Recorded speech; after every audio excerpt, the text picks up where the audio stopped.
ఉన్న group politics పై BRS working president KTR serious అయ్యారు. అసెంబ్లీ ఎన్నికల్లో కారు పార్టీ ఓటమికి ప్రజలు కారణం కాదు, కేడర్దే బాధ్యతన్న కామెంట్స్ ఇప్పుడు వైరల్ అవుతున్నాయి. కరీంనగర్ పార్లమెంట్ నియోజకవర్గ సమీక్షలో వేములవాడ నేతలకు కేటీఆర్ ఎందుకు క్లాస్ తీసుకున్నారు? ఈ అసెంబ్లీ స్థానంలో బీఆర్ఎస్ ఓటమిని వెలమ సామాజిక వర్గం జీర్ణించుకోలేకపోతోందా? కేటీఆర్ వ్యాఖ్యలపై కారు పార్టీ నేతల్లో ఎలాంటి చర్చ సాగుతోంది?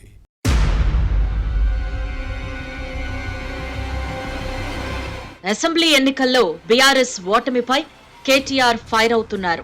కారు పార్టీని ప్రజలు ఓడించలేదని మనకు మనమే ఓడించుకున్నామన్న కామెంట్స్ హాట్ టాపిక్ గా మారాయి.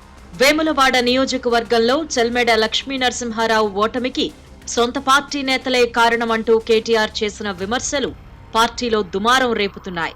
దీంతో కారు పార్టీ కీలక నేతలు అవాక్కయ్యారు. ఇటీవల వేములవాడలో జరిగిన కరీంనగర్ పార్లమెంట్ ఎన్నికల సన్నాహక సమావేశంలోనే పార్టీ నేతల వైఖరిని తప్పుపట్టారు. క్యాడర్లో సఖ్యత లేకపోవడం, ఈగోలతోనే ఈ సీటుని కోల్పోయామన్న కామెంట్స్ వైరల్ గా మారాయి. వాస్తవానికి వేములవాడ గులాబీ పార్టీలోని గ్రూప్ పాలిటిక్స్ ఎన్నికల కంటే ముందే అధిష్టానానికి తలనొప్పిగా మారాయి. వారందర్నీ ఎన్నికల్లో ఏకతాటిపై నడిపించటం అభ్యర్థి చెల్మెడ లక్ష్మీనరసింహారావుకు సాధ్యం కాలేదు. పార్టీ క్యాడర్ను సమన్వయం చేయలేకపోయారనే వాదనలున్నాయి. టికెట్ ఆశించి భంగపడిన నేతలు, అప్పటి ఎమ్మెల్యే రమేష్ బాబు అనుచరులు క్షేత్రస్థాయిలో సరిగా పని చేయలేదని ప్రచారం జరిగింది. దీంతో స్వయంగా కేటీఆర్ కూడా మనసులోని మాటను బయటపెట్టడంతో గ్రూప్ పాలిటిక్స్ ఉన్నాయన్న వాస్తవాన్ని అంగీకరించక తప్పలేదనే టాక్ నడుస్తోంది.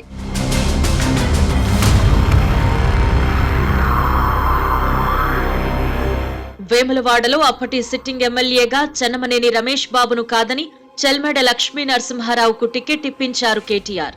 వాస్తవానికి రమేష్ బాబుకే టికెట్ ఇవ్వాలని కేసీఆర్ తొలుత భావించారు. అయితే కేటీఆర్ మాత్రం చెల్మెడ టికెట్ కోసం పట్టుబట్టడంతో బీఆర్ఎస్ బాస్ కూడా ఏమీ చేయలేకపోయారు. జర్మనీ పౌరసత్వ వివాదంతో ఇబ్బంది పడుతున్న రమేష్ బాబుకు టికెట్ ఇస్తే ఓడిపోతారన్న ప్రచారం జరిగింది. అందుకే ఈయనకు సీటు నిరాకరించి చెల్మెడ లక్ష్మీనరసింహారావుకు టికెట్ ఇచ్చారని వినిపించింది. కారు పార్టీ అభ్యర్థికి స్థానిక నేతలు ఎన్నికల్లో సహకరించలేదట. కేటీఆర్ పదే పదే బుజ్జగించిన ప్రచారంలో క్యాడర్ సరిగా పని చేయలేదని చెబుతారు.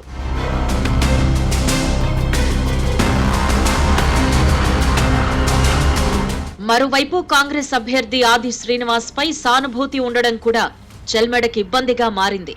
అలా ఓవైపు రమేష్ బాబు, మరోవైపు టికెట్ ఆశించి భంగపడ్డ ఏనుగు మనోహర్ రెడ్డి వంటి నేతలంతా బీఆర్ఎస్ అభ్యర్థి కోసం పని చేయలేదని ప్రచారం జరిగింది. 2018 ఎన్నికల్లో కోరుట్ల, జగిత్యాల, వేములవాడ, సిరిసిల్ల, సిద్దిపేట, గజ్వేల్, మల్కాజిగిరి వరకు ఒక చైన్ మాదిరిగా వెలమ సామాజిక వర్గం నేతలంతా ఎమ్మెల్యేలుగా గెలిచారు. అయితే ఈసారి ఆ చైన్ కు వేములవాడలో బ్రేక్ పడింది. కోరుట్ల, జగిత్యాలలో బీఆర్ఎస్ గెలిచింది. ఆ నియోజకవర్గాల పక్కనే ఉన్న వేములవాడలో బీఆర్ఎస్ ఓడింది.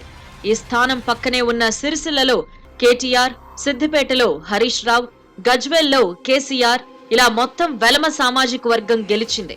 అయితే ఈ నియోజకవర్గాలకు వేములవాడలో కనెక్టివిటీ దెబ్బతినడంతో ఈ సామాజిక వర్గం జీర్ణించుకోలేకపోతోంది.